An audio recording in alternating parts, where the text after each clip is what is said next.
رمضان بیا و از فضای ما غم رو ببر، با قدومت فیض آر و دیده نم رو ببر.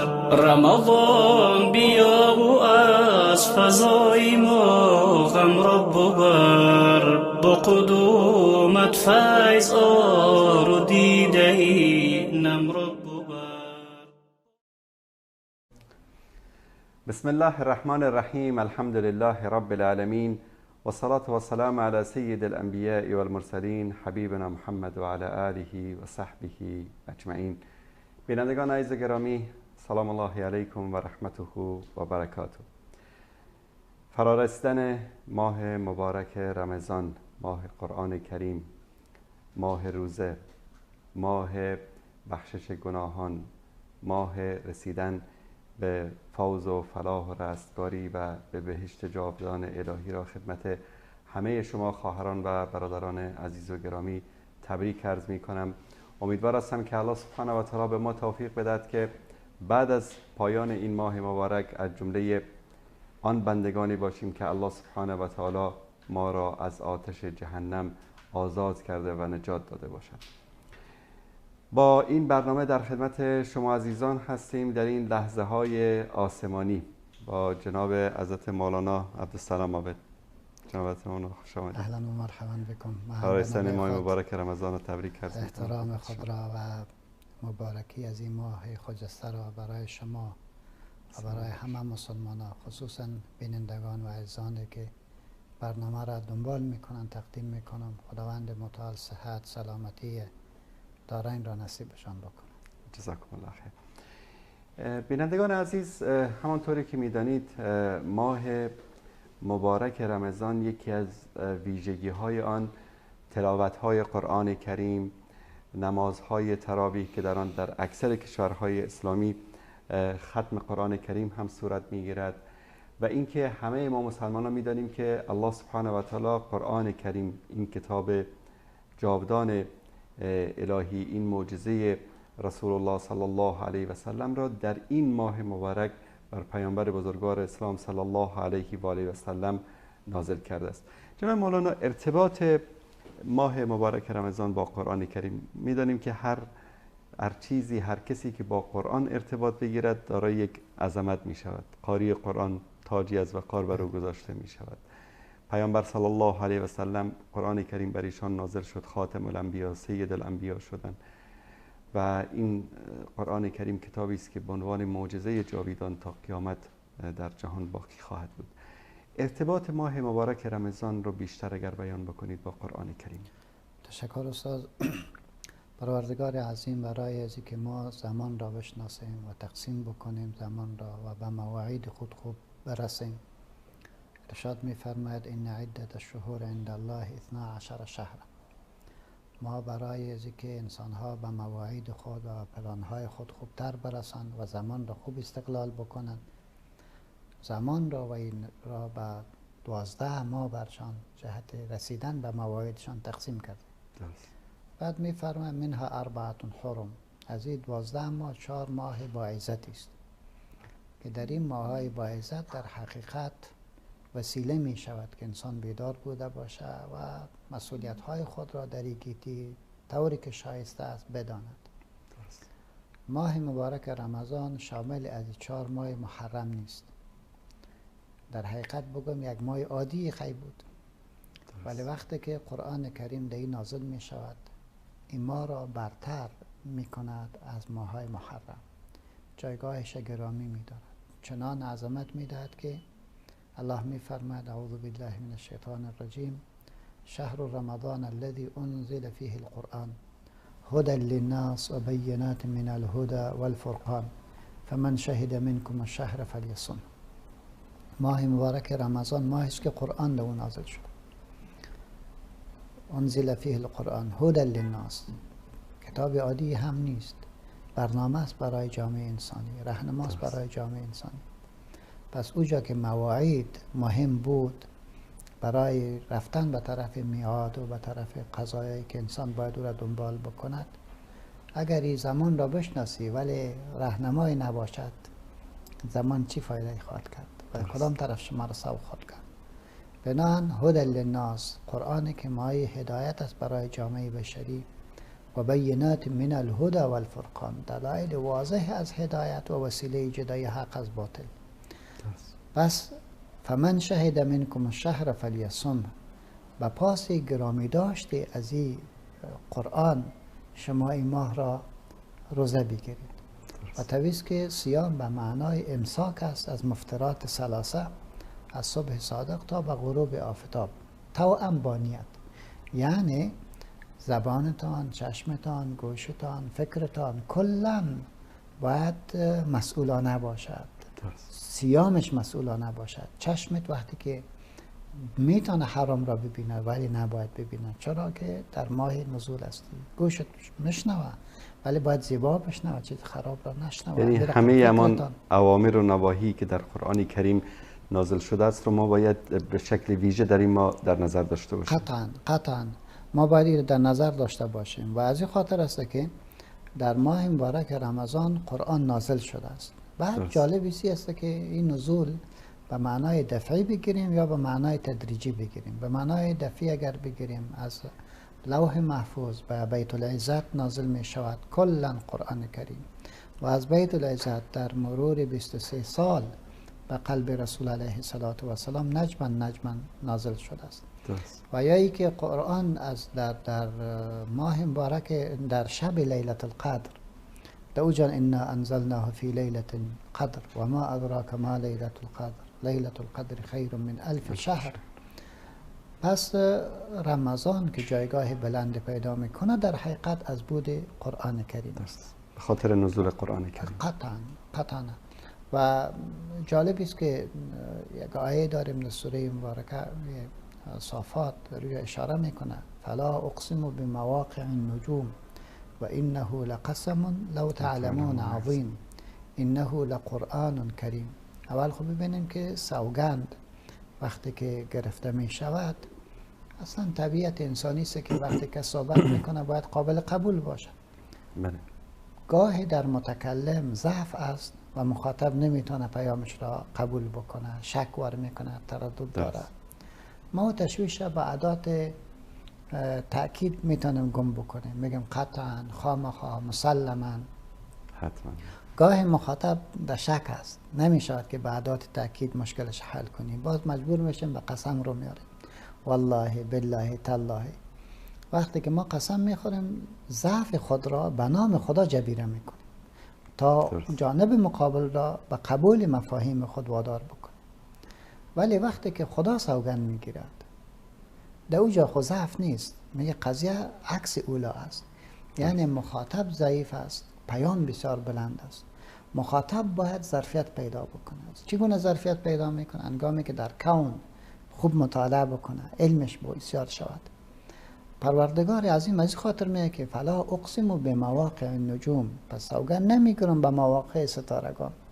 اگر دو تعبیر شود که فلا اقسم بمواقع النجوم لا را زائد بگیره، به معنای اقسم بمواقع النجوم، ما بس به می کواکب و ستاره ها و این نظام ملکوتی سوگند یاد میکنم. و شما وقتی که ایگو خدا سوگند یاد میکنه، ما باید در این نظام بیاندیشیم که اندیشیدیم عظمت الله را درک میکنیم. بعد میگو انه لقسم لو تعلمون عظیم، اگر بدانید که ما سوگند خورم، سوگند بسیار بزرگ است. پس شما باید این موضوع را عادی فکر نکنید. انه لقرآن کریم، هر آن این قرآن کریم است. قرآن کریم، قرآن خود معنایش واضح هست که همانا کلام الهی است که توسط حضرت جبرائیل امین علیه السلام در مدت 23 سال نجما نازل گردیده، در حالی که در سینه ها محفوظ و در صحف نوشته شده است و بر آن عبادت صورت می گیرد و برای ما به نقل متواتر بدون شبهه رسیده. الله میگه که این قرآن کریم است. کریم این صفت مشبه است، به معنای اسم فاعل و اسم مفعول اردویش میاد. انه لکتاب مکرم، انه لکتاب مکرم.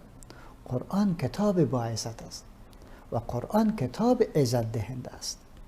حالا اگر ببینیم که قرآن کتاب عزت دهنده است، میبینیم که رمضان را عزت داد، از ماهای محرم هم جایگاهش بلند برد، حافظش جایگاهش بلند برد، والدین حافظ جایگاهش بلند برد، امت را جایگاهش بلند برد، پیامبر را جایگاهش بلند برد.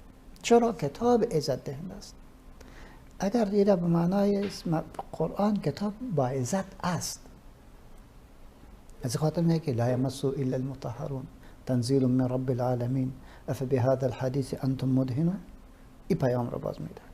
پس قرآن در حقیقت آمد رمضان را ماهای برتر ساخت، مؤمنین را برتر ساخت. به این وجه هست که ما میبینیم که قرآن یک اتصال عجیبی دارد در ماه مبارک رمضان.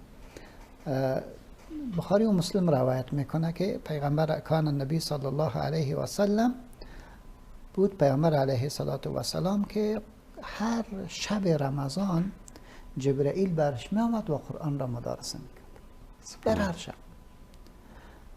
در وقتی که اخیر عمر رسول علیه الصلاة و سلام آمد، حضرت جبرائیل 2 بار قرآن را برش گردان کرد و وقتی که گردان کرد، حضرت فاطمه زهرا رضی الله عنها را گفت که بیا چیز در گوشت میگم. یک کلمه برش گفت که حضرت فاطمه گریان کرد. بعد برش کلمه دیگر را زد، با او خنده کرد، خوش شد. وقتی که امهات المؤمنین پرسان کرد چی برات گفت؟ گفت من نمیخوام سر پیامبر را براتون بگویم تا که پیامبر زنده است. وقتی که پیامبر علیه السلام رحلت کرد، بعد از او باز حضرت فاطمه گفت که پدرم برام گفت که جبرائیل آمد 2 بار بر ما قرآن را دور داد و این دلیل بر است که من دیگر شاید در این دنیا نباشم. گفت من بسیار گریان کردم. بعد برام گفت که خفه نشو، تو در خانواده من اولین کسی هستی که به من میپیوندی. و به این چی شدم؟ به این خوش شدم. روی اساس رسول علیه الصلاة و سلام بر ما شما امیر میداد که قرآن را مدارسه میکرد با جبرائیل امین علیه الصلاة و سلام.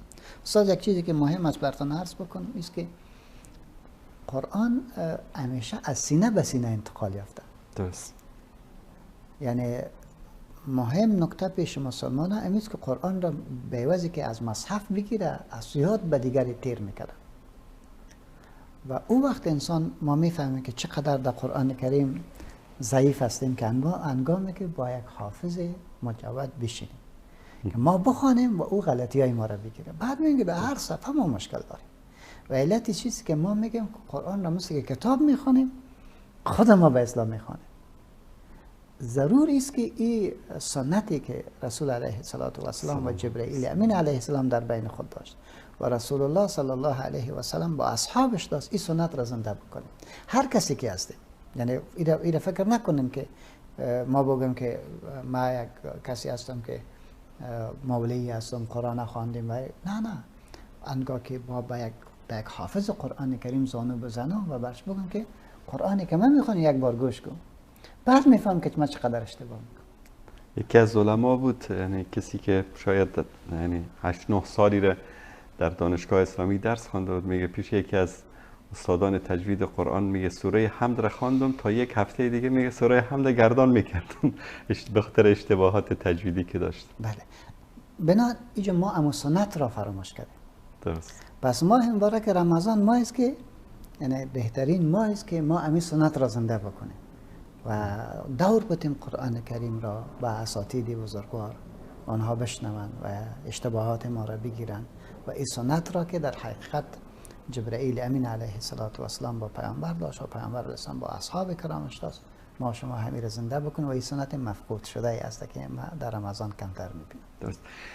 جناب مولانا، شنیدیم که سلف صالح ما، بزرگان نیاکان گذشتگان نیک ما، در ماه رمضان اکثر علما رو میگن که درس های عادی خودشان رو متوقف میکردن، حالا عالم فقه بود یا حدیث بود، فقط مشغول به قرآن کریمی بودن. در مورد وضعیت سلف، حالت سلف در ماه مبارک رمضان اگر صحبت بکنید که انسشان با قرآن چگونه بود؟ استاد عزیز، نکته بسیار مهمی است. من پیشترم برای عزیزا گفتم که بیاین ماه مبارک رمضان را با قرآن زنده بکنیم. درست. امام مالک رحمت الله علیه امام دارالهجره و فقیه و محدث، صدها نفر در درس حلقش میشست و حدیث پیامبر را میشنید. در ماه مبارک رمضان شاگردایش را رخصت میکرد و درس حدیث را و مجالست با علما را بند میکرد و همیشه قرآن را از مصحف میخواند. قرآن را از مصحف، یعنی آنها حافظ بودن ولی قرآن را از مصحف میخواند و این کارشان بود. امام سفیان ثوری رحمت الله علیه میفرماید که ماه مبارک رمضان، میگه کسی بگه که ماه مبارک رمضان چی کنم؟ فقط دو کلمه میگه اطعام الطعام و قرائت القرآن. سبحان دیگه در رمضان کاری نیست، فقط کوشش بکن که چطور میتونی افطاریه را برای کسی بدی که با واسطه از او افطار الله ثواب از او را هم برایتون نوشته کنه. نکته دوم قرائت القرآن، قرآن را بخون. بنابراین به این تعبیر وقتی که ما سلف صالح را میخوانیم میبینیم او مبارکا در ماه مبارک شعبان در رجب حسابای خود را تصفیه میکردن. کسی که قرضدارش بود برش میگو که برادرم تو قرضداری مثل این پیسه مرا میتی یا نمیتی، تا تشویش خود ختم کنن. و کسی که اگر این قرض داد برش میرفت که عزیزم این پیسه تا بگی و فکرم آرام باشه، فکرم آرام باشه. کل معاملات خود ختم میکردن. از این خاطر ما شما میگم ماه مبارک رجب ماه زکات است. اصل قضیه در اوج امیست که اوج تصفیه میکنن حسابات را، چون که اکثر این چیزا باز در وقت عبادت به یاد آدمه. کسی مثلا چیز را گم کرد وقت نماز به یادش. بله. بنابراین ما او وقت در ماه مبارک شعبان اینا مراجعه میکنن به قرآن کریم. یک ماه پیش از رمضان، یک ماه پیش میگفتن خدای ما را به رمضان سالم نگه بدار، به دعا و به تضرع. رمضان با ما سالم نگه. اللهم بلغنا رمضان. یعنی عجیب است.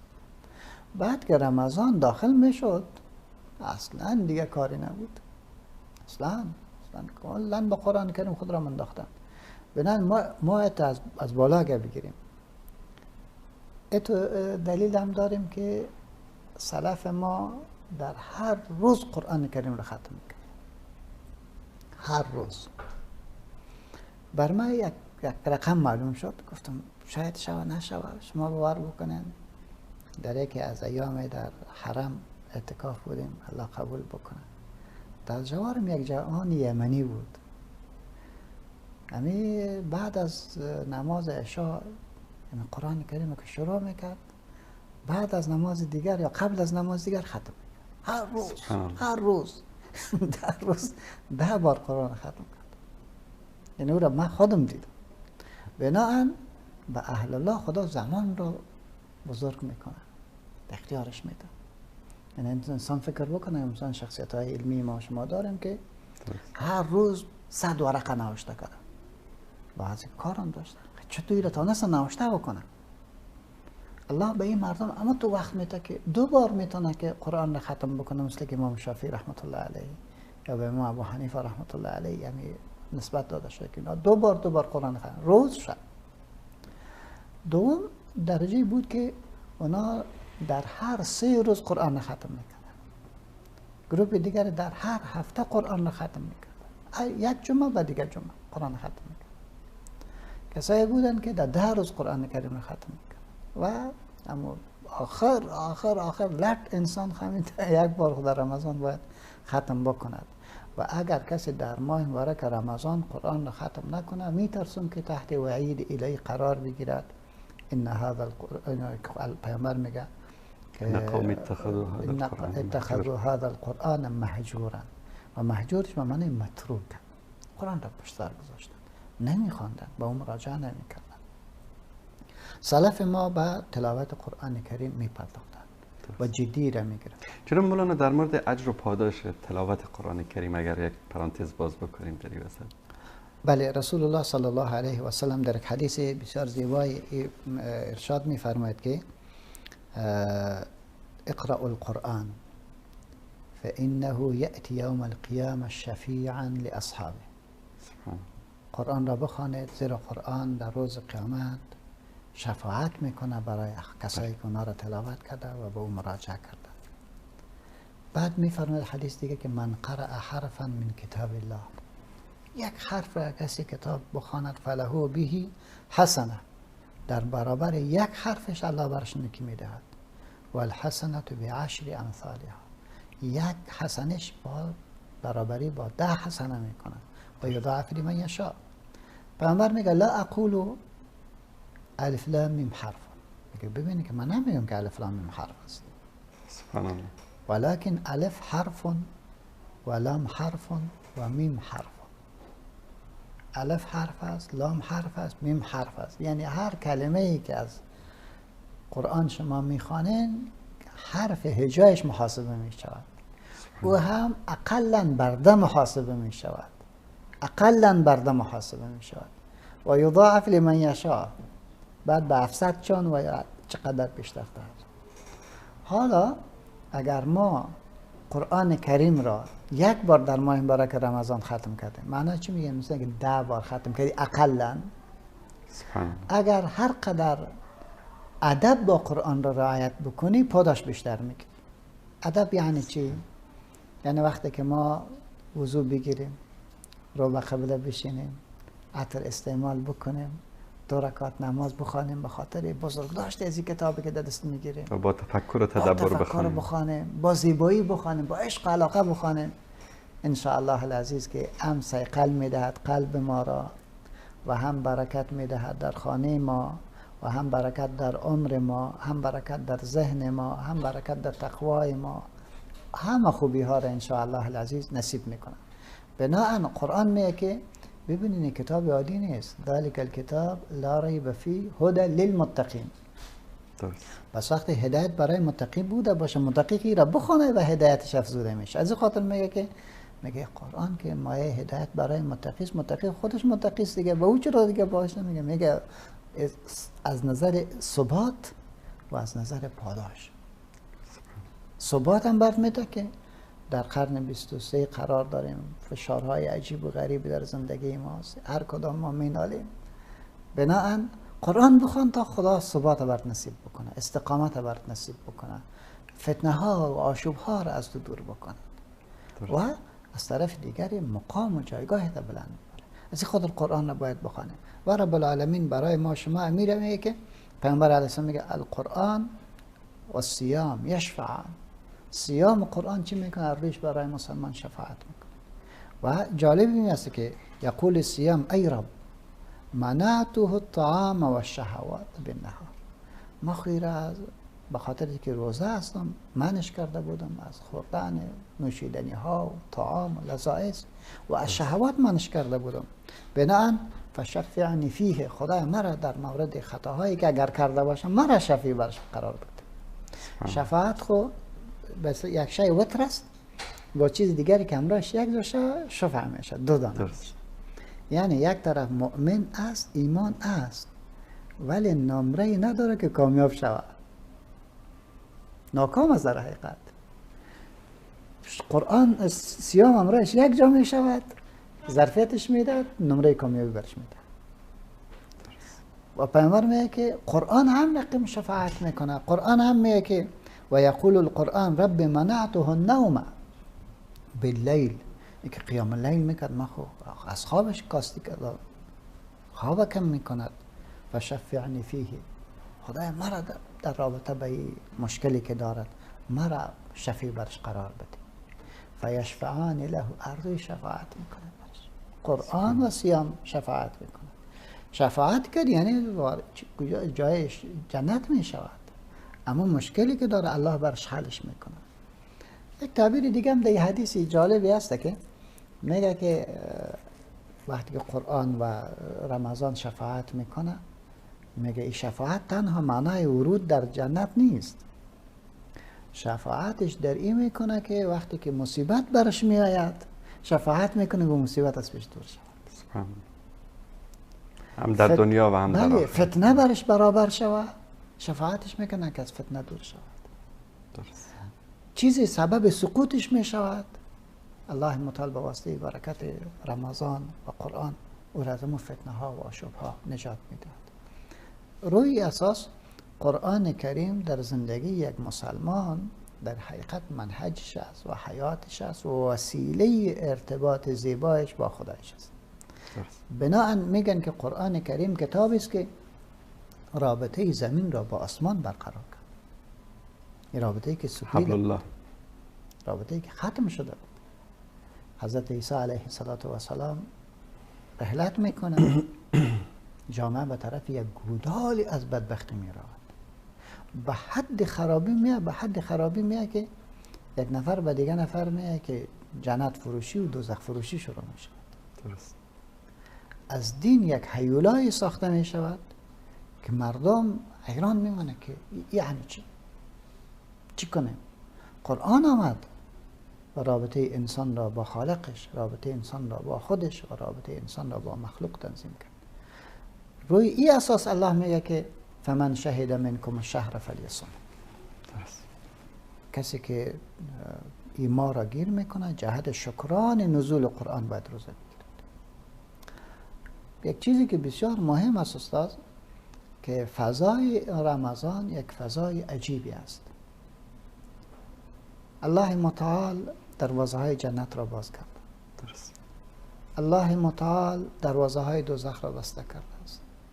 الله متعال شیاطین بزرگ را بسته کرده است.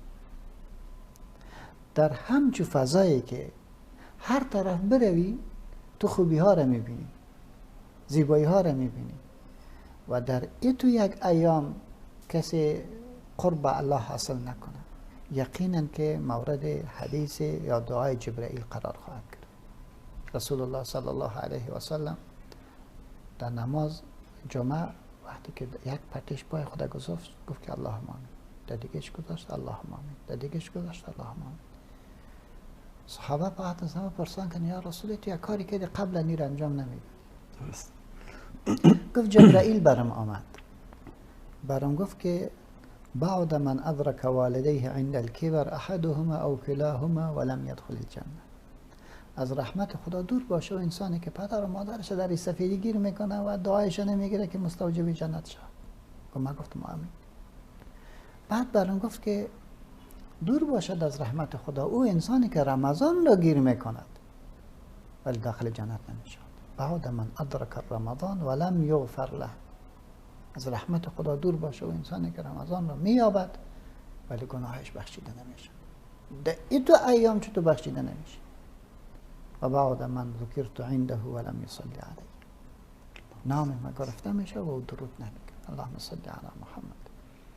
بنابراین ماه مبارک رمضان یک ماهی است که این فرصت الهی را باید فراموش نکنیم.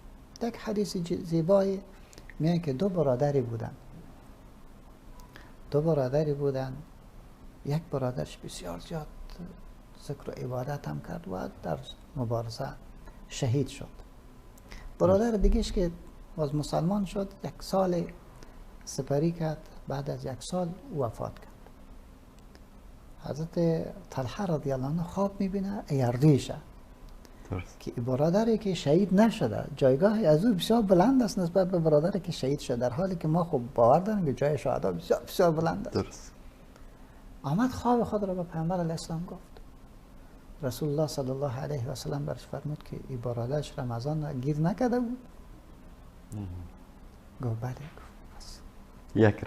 یک رمضان نگیر کرده. یک رمضان جایگاهش را از شهید بالا برد. حالا بیایید از خود سوال بکنیم که ما روز اول از رمضان الحمدلله قرار داریم. کل ما شما از خود پرسان بکنیم که از امروز میدانیم و درک میکنیم کسایی که پلان ندارد، نقشه برای زندگیش نداره، میشه و مردم کامیاب شود؟ عزیزان، اگر ما برای زندگی خود نقشه داریم در عموم خیلی خوب است و در رمضان خب بیخی ضروری است، بسیار ضروری است.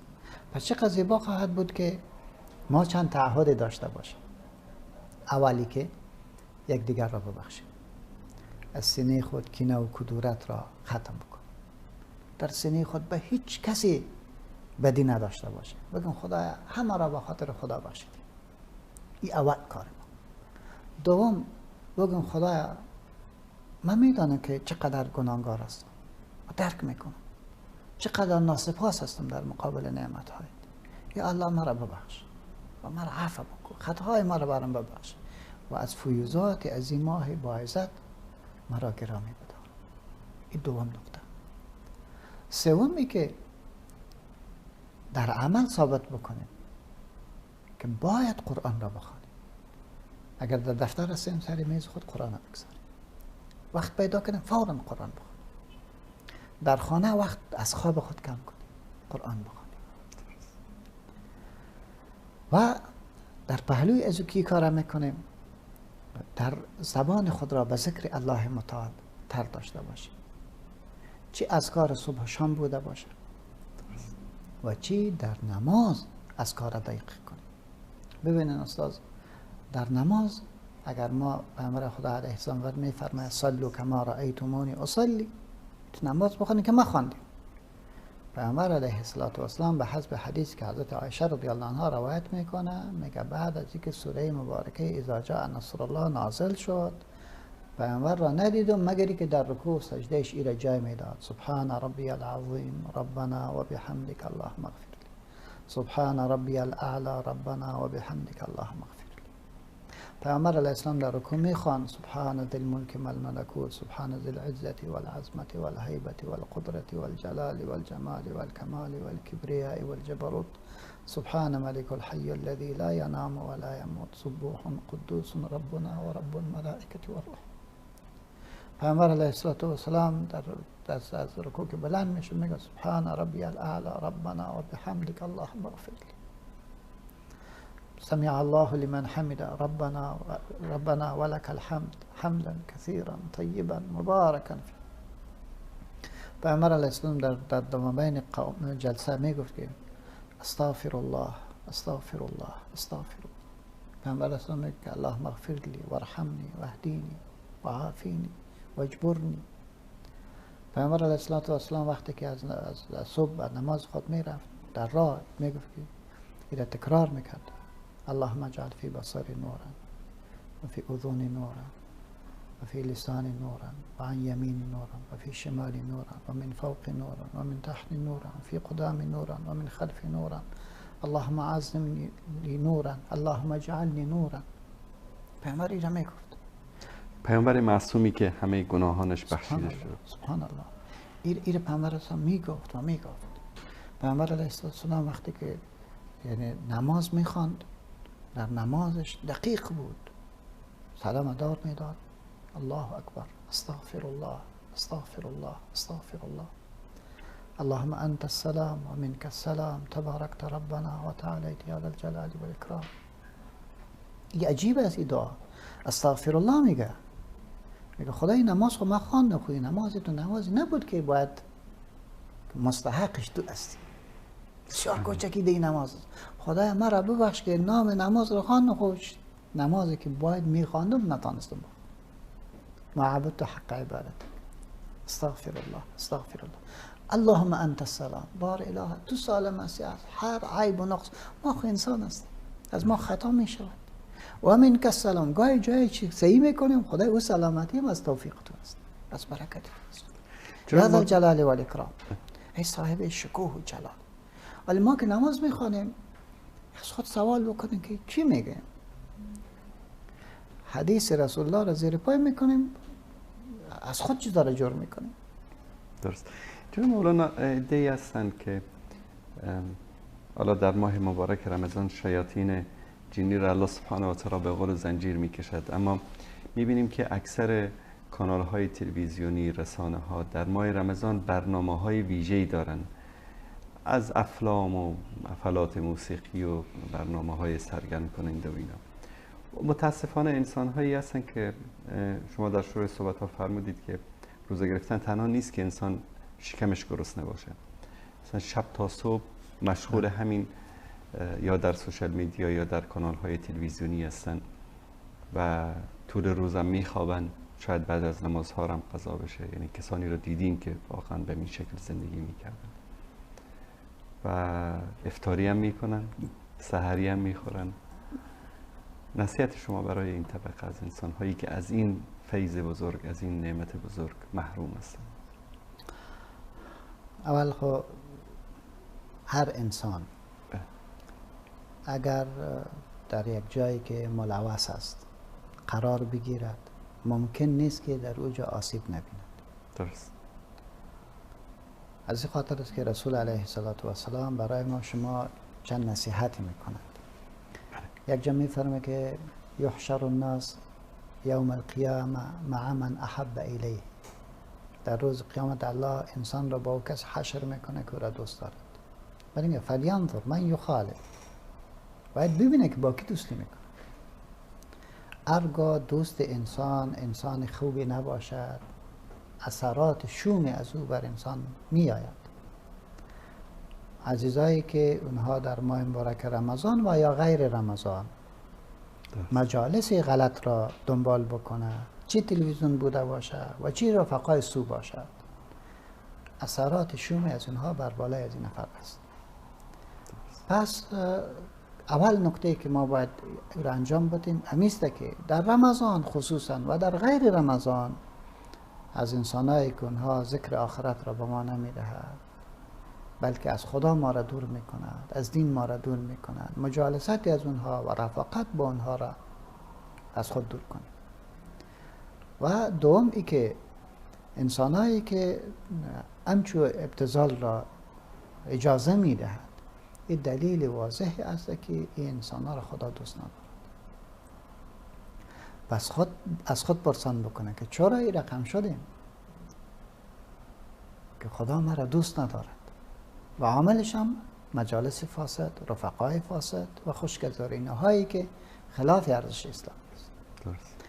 ما اگر خواسته باشیم که این کارهای ناروا را که مردم میبینه و میکنه به خاطر از اینکه اون در اینجا ایمان ضعیف است، اطمینان و سکون در قلب نیست، میخواد به این شکل سکون و اطمینان را پیدا بکنه. چون فضا سرش در حالت اختناق است بنان میخواد به این ساعت خود تیر بکنه، خوشبختی را برای خود بگیره، در حالی که راه خوشبختی نیست، این راه سکون نیست.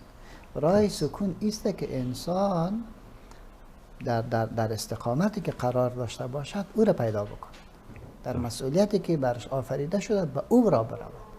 ما شما میبینیم کسی که در مسیر روان است برای یک هدف راه را گم بکنه، لحظه به لحظه فشار سرش بیشتر می شود، از دزد سرش بیشتر می شود، از سرما سرش بیشتر می شود، از خنکی شاید سرش بیشتر شود، از گرسنگی سرش بیشتر می شود، از دزد و قاچاق بر سرش بیشتر می شود، راهها او را فرا و فراتر می گیرد. درست.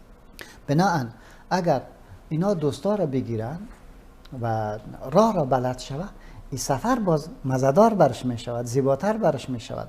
و ما می بینیم که کسایی که در سفر روان هستند و راه را بلد بوده باشه، وسیله‌اش هم خوبش بوده باشه، بسیار گوارست برش سفرش. انسانانی که به مسیر شریعت نمی روند، به مسیر درست انسانی نمی روند، اونا که به طرف غلط می روند فقط و فقط به خاطر اینکه که چند لحظه خود را خوش بکنه در حالی که خوش نمی باشه. خواهشی میسته که تجدید نظر بکنن، هم از نظر علمی خود را یک بار آراسته بکنه و هم از نظر مجالس خود را آراسته بکند و هم زمان را به یک پلان زیبا منور بکنه و قیمتیش بسازه. جزاکم الله خیر.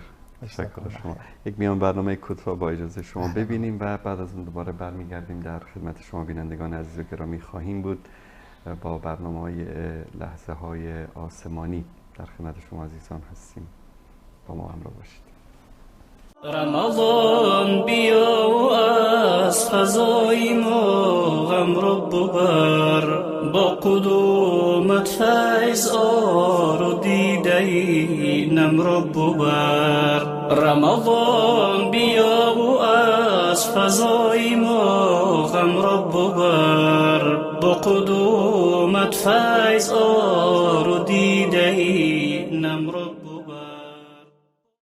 بسم الله الرحمن الرحیم. با سلام دوباره خدمت بینندگان عزیز و گرامی با برنامه لحظه های آسمانی در خدمت شما عزیزان هستیم و مهمان گرامی برنامه ما جناب حضرت مولانا عبدالسلام عابد هستند. بار دیگر خوش آمدید. اهلا و مرحبا.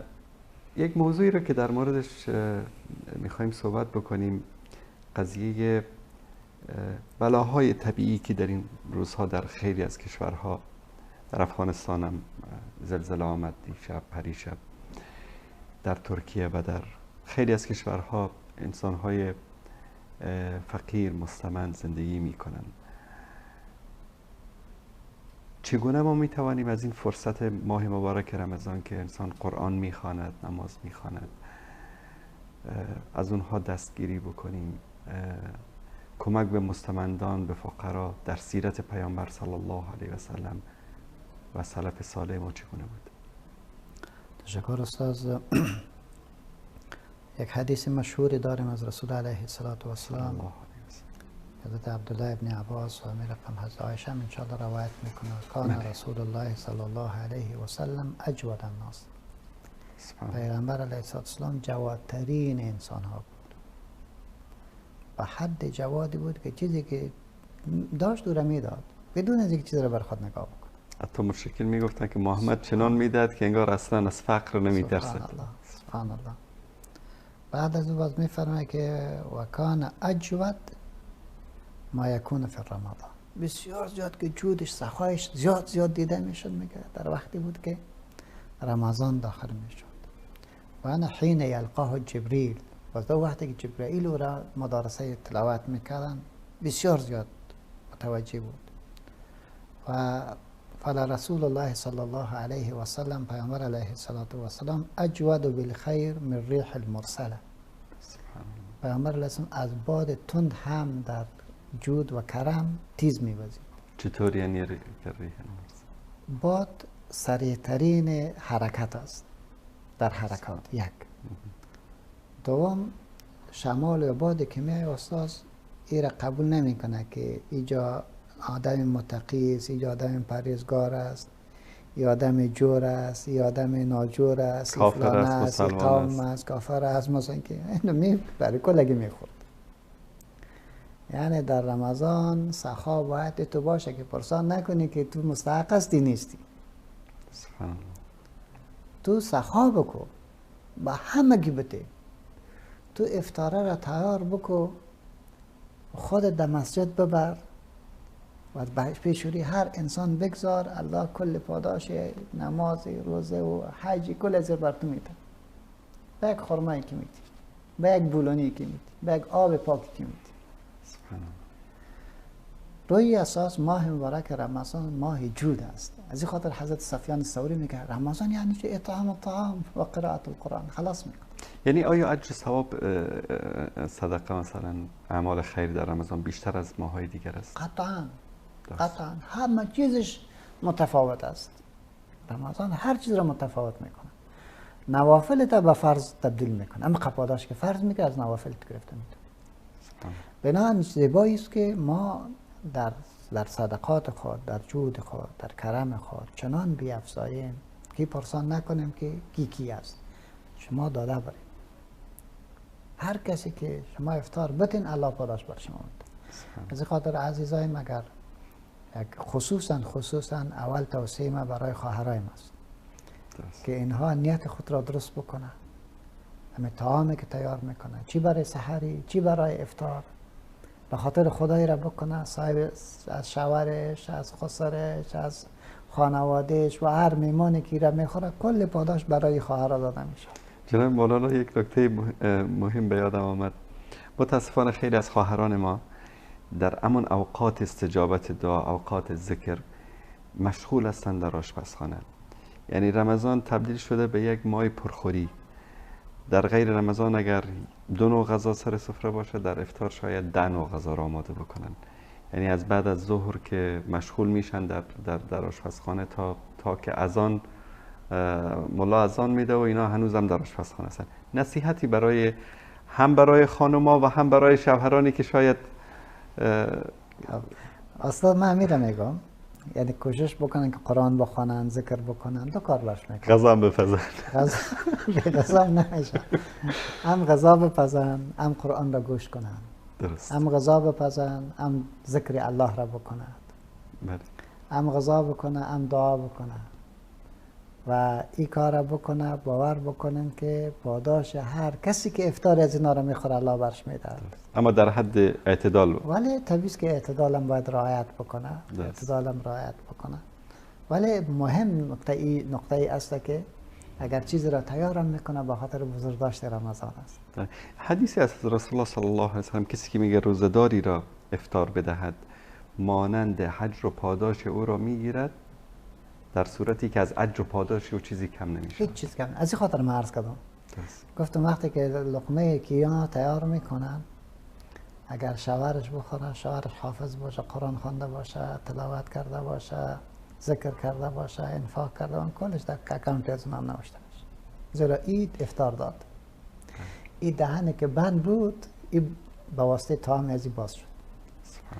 روی اساس تأکید مسئله برای خواهرای من است که در نیت خود باید زیاد متوجه بوده باشند، به خاطر خدا این کار بکنن. ان شاء الله العزیز پاداش بسیار عظیم را میگیرند. جناب استاد اگر اجازه بدید یک 3 سوال فقهی بپرسیم از شما. بیننده پرسیدن که رکعات نماز تراویح، چون یکی از جنجال متاسفانه این است که 10 رکعت و 8 رکعت و 20 رکعت و که انه مشکل امت اسلامی تعداد رکعت های نماز تراویح است. ببینن اول خویی که کل ما اتفاق به این داریم که نماز فرض هیچ کس اختلاف نداره، واضح است. از نماز فرض که خلاص شدن کل نمازهای نفل است. درست. در نماز نفل ناروا هست که ما یک دیگر خود توهین و تحقیر کنیم، بد برش بکنیم. این ناروا است. هر کسی که اگر 8 میخوانه توهین بکنه 20 رکعت وا دارد، 20 رکعت توهین بکنه 10 و 8 رکعت وا دارد، شما در چی توهین میکنه؟ در حالی که همه دلیل داره. نوافل است، یعنی الزام وجود نداره.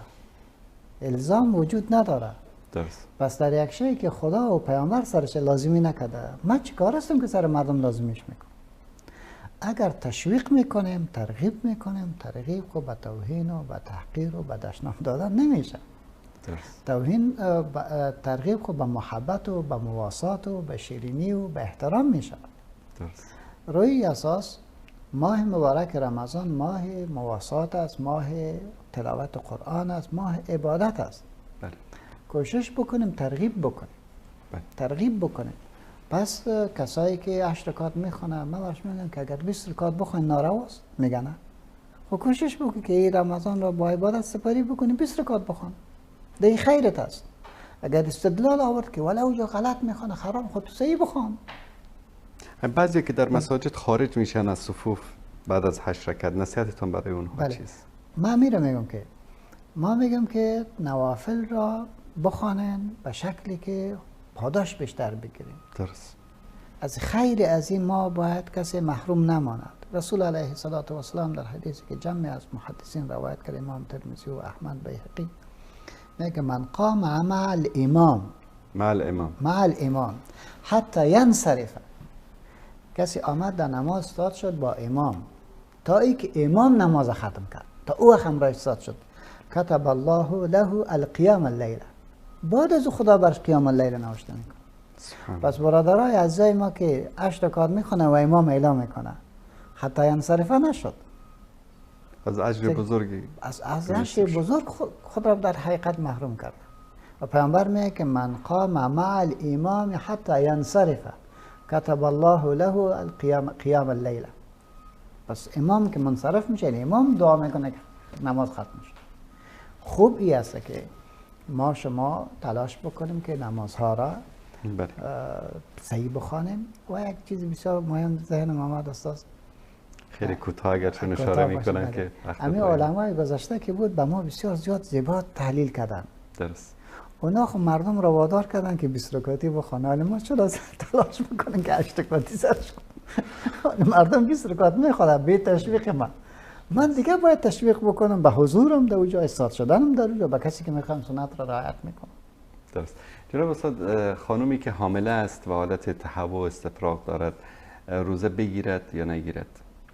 در صورتی که دکتر برش گفته باشه و به اذن دکتر میتونه که روزه نگیره و فدیه بده. برادر دیگری پرسیدن که بیمار هستن، دکتر معتمدی هم رفتن گفتن که روزه را بخوره، فطر روزه را چگونه یا هم کفاره یک روزه را چطور پرداخت؟ روزه را افطار بکنه ولی در حضور اولادش نه، در حضور مردم نه. افطار بکنه، در ظاهر به مردم نگویه که ما میخورم. و از هر روزش امور 2 کیلوگرم گندم است اقلش امور عطا بکنه. اگر توان بیشتر داشته باشه میتونه با خرما قیاس بکنه و کشمش قیاس بکنه. درست. در اختیار خودش است کاملا. پول نقدم میتونه بده. پول نقد را میتونه بده. هیچ مشکلی. جزاکم الله خیر. جناب استاد در 10 ثانیه سخن پایانی. در 10 سخن فقط من یک نکته را میگم که ماه بسیار گرامی است، هر لحظهش قیمت دارد. لطفاً از هر لحظهش باید استفاده بکنید، یا به تلاوت قرآن، یا به نماز، یا به ذکر، یا به تسبیح و یا به مجالس زیبایی که توصیه به یکدیگر بکنید. جزاکم الله خیر. بارک الله فیکم. تشکر میکنیم از جناب حضرت مولانا عبدالسلام عابد که تشریف آوردن، در مهمان برنامه ما بودن، برنامه خودشان. همینطوری که امروز اولین روز ماه مبارک رمضان را جشن خواهیم گرفت، شاید چند روز بعد در همین مجلس ان شاء الله آخرین روز رمضان را با غم و اندوه سپری خواهیم کرد.